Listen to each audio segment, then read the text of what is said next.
Salut les amis, la pêche, la patate, la gouache, j'espère que vous allez bien, on va se retrouver pour faire la vidéo de la icon, je ne sais pas comment ça se prononce, ça doit être icon, hein, voilà, dans une boîte qui est d'une beauté, fort. J'ai envie de dire merci Elif de nous gratifier d'une si belle boîte. Franchement, je ne sais pas ce qui s'est passé chez Elif.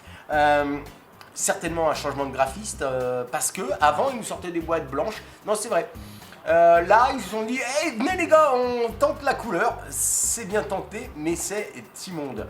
On dirait une boîte de Lidl ou je ne sais quoi. Enfin, c'est très laid. On s'en fout, vous allez me dire la boîte, mais bon, pour le coup, quand j'ai vu le truc, ça fait un peu Camelot. Bon, bref, peu importe. Dans cette boîte se trouve rien. Et oui, parce que la box, elle est là. Et oui, magie du direct. Nous enlevons le petit bout de mousse, voilà. Et là, un bout de carton. Et là, bon, le truc habituel de chez Elif qu'on trouve aussi dans la Pico, parce que vous allez voir que cette chose a des ressemblances de la Pico. Alors, un petit câble, un câble. Nous avons un petit cercle de joint, vous voyez, enfin un petit sachet de joint, voilà. Voilà, et puis une notice et une résistance. Résistance, je vous les montre sous vos yeux ébahis. Voilà. Non, le mieux pour les résistances, c'est que je vous mette une image. Voilà, ça c'était l'image. Vous avez vu les résistances, elles sont sublimes, elles sont très belles. Mais c'est pas ça le truc, c'est que surtout ces résistances me font penser au TFV4. Ouais, ça ressemble furieusement au TFV4. Donc, abordons le sujet pour lequel nous sommes là aujourd'hui. Cette chose, cette sublime chose, cette box, vous voyez, que je dois avouer au tout début, qu'on soit bien d'accord, quand j'ai vu cette box, cette chose-là, d'ailleurs qui existe en plusieurs couleurs, si, tenez, ça, c'est les différentes couleurs, vous voyez, on a toutes les couleurs, vous voyez, oh là là, il y a du bleu, il y a du rouge et noir, il y a du blanc, et il y a du gris, anthracite et du noir, voilà, je pousse ça, merci. Donc, ces fameuses box, au début quand je l'ai vu, j'ai dit qu'est-ce que c'est que cette bouse? Très franchement, j'étais hyper critique à propos de ce truc. Bon, le look ça va quoi, mais on connaît déjà, il y a la Tesla, là, je sais plus laquelle, qui est pareil avec le truc encastré. Premier problème, c'est que quand moi je l'ai reçu, vous voyez là ça tient très bien, mais moi quand je l'ai reçu la première fois, ça là, oui, je viens de dégager l'atomiseur. Ça, c'était hyper large. Donc, je vous montre, c'était légèrement écarté. Je vais essayer de le remettre comme il était avant. Ce qui fait que ça tombait dès qu'on le prenait. C'était l'enfer. Donc, conseil pour ceux qui achèteraient cette box, je commence dans les tutos. Vous prenez cette petite pièce métallique, vous la tordez légèrement entre vos doigts, de façon à ce que, je vais y arriver, je vais peut-être un peu trop serré d'ailleurs, voilà, voilà, et là, ça accroche, donc là maintenant ça tient, donc vous faites attention, alors moi pas trop resserré non plus, pas trop resserré parce que sinon, vous n'arrivez plus à le mettre, mais sinon oui, il faut donc quand vous sortez de la boîte, vous vérifiez que ça ne tombe pas tout seul, si ça tombe tout seul, vous prenez ça, vous le tordez un tout petit chouille, et vous testez après, il faut que ça, tac, ça rentre et puis que ça tienne, et puis surtout pas trop serré non plus parce que vous ne pourrez plus appuyer puisque la gâchette, eh oui, magique, la gâchette est ici, on voit la lumière, je ne sais pas si on voit la lumière. Hein, est-ce que vous voyez la lumière au bout du tunnel? Non, je ne sais pas. Donc si oui, ici il y a une petite lumière, une petite fente avec une toute petite lumière qui vous indique que votre matériel est en route. Parce que pour l'allumer et l'éteindre, cette petite chose, c'est toujours 5 pressions. Et comment on fait 5 pressions? Avec la main. 1, 2, 3, 4, 5, je ne sais pas si j'ai fait les 5, ça clignote. Vous avez vu? Ah, vous avez vu. Je l'ai vu que vous avez vu. 1, 2, 3, 1, j'arrive pas. 1, 2, 3, 4, 5. Ça clignote, elle s'allume. Donc ça reste basique au niveau du fonctionnement. Basique, 5 pressions pour allumer, 5 pressions pour l'éteindre. Passons aux dimensions. Les dimensions, je vous les mets ici. Voilà. Ça, c'est les dimensions. Alors, sur le tableau, vous avez quoi? Alors, vous avez vu, il y a deux box qui n'ont pas les mêmes dimensions. Et oui, parce qu'il y en a une. Parce que j'ai mon anti-sèche à droite, parce que moi, à gauche, en fait, j'ai rien du tout. Vous, là c'est la magie de la vidéo, où là, vous avez quelque chose. Moi, j'ai rien. J'ai rien du tout. Mais bon, bref. Vous en avez une, c'est 84 mm de haut.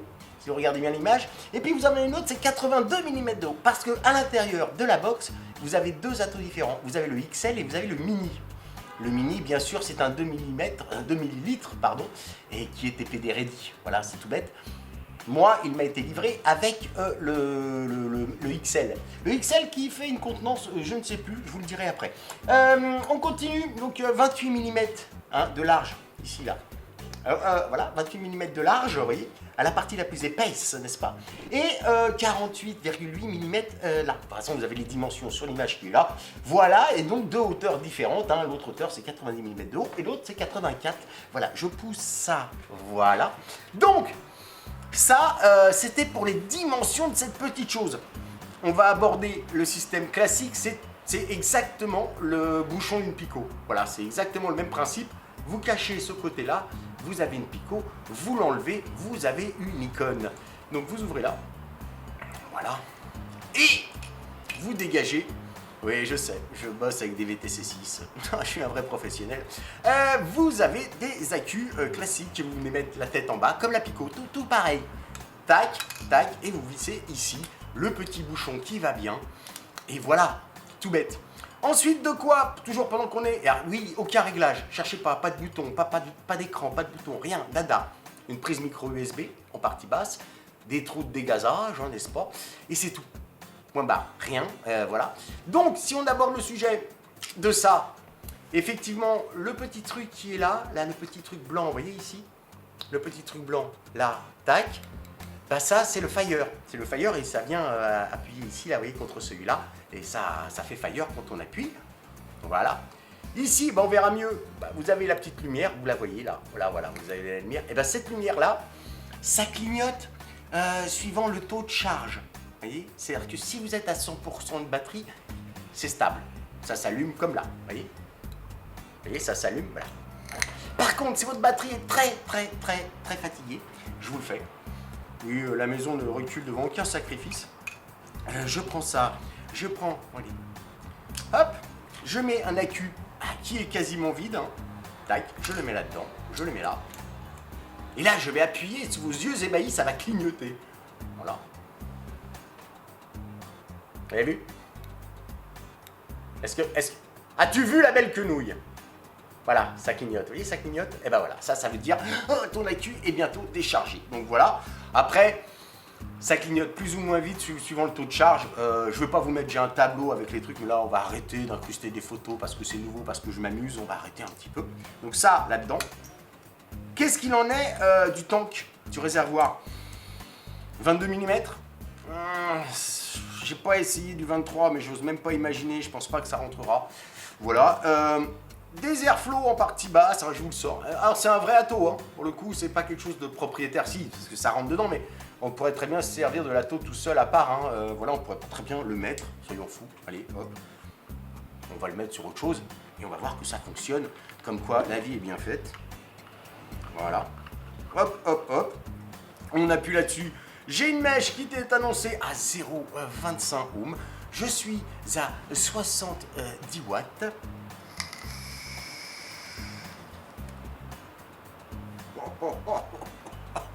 Ça va Bdru. Voilà. Donc un atto, tout ce qu'il y a de plus traditionnel. Il y a même la possibilité de fermer, je montre, voilà, de fermer les airflows. Donc, mais alors là, pour fermer les airflows, bien entendu, il faudra enlever le capot, régler son airflow, c'est-à-dire, je vais le mettre à la moitié par exemple, puis ensuite le visser dessus. Vous ne pouvez pas atteindre l'airflow une fois que ça s'est fermé. Ou alors vous avez des doigts tout fins, tout petits qui arrivent à toucher la... Mais non. Donc voilà, ça vous le mettez là, pas vous l'ouvrez comme moi en tout cas. Vous le mettez là. Mèche en... Qu'est-ce que je vous ai dit? Je vous ai montré les mèches tout à l'heure, je ne sais plus ce que j'ai dit. Vous avez deux sortes de mèches. Vous avez des HW1, voilà, qui sont en 0,20, qui vont de 50 à 65 watts. Et vous avez les HW2 qui vont de 45 à 60 watts. Enfin... 40 à 80 pour les HW1, je lis en même temps, vous voyez, j'ai mon anti-sèche. 40 à 80 watts pour les HW1, best wattage, comme ils disent, entre 50 et 65. Et puis pour les HW2 qui, elles, sont en Cantal, les premières étaient en stainless steel. Si vous n'avez pas compris tout ce que je viens de dire, vous remontez un petit peu en arrière, vous faites ralenti, ça devrait bien se passer. Et quant à les HW2 sont en 30-70 watts, ça se complique. Et le best wattage est de 45 à 60 watts. Je me perds moi-même. Je referme ça. Tac, voilà. J'en aurais fait des trucs là-dessus. Elle est allumée. Et 1, 2, 3, 4, 5. Voilà, elle est allumée.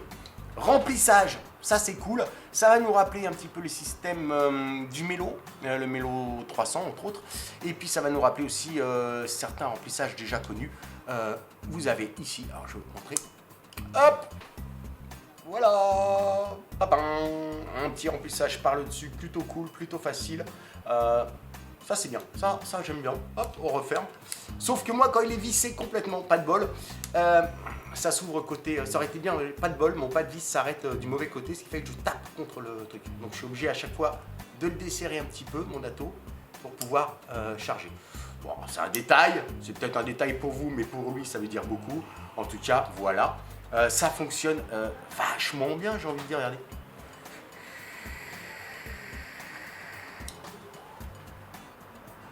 Me dites pas que ça fonctionne pas. Alors ça fonctionne aussi avec d'autres Atto, naturellement.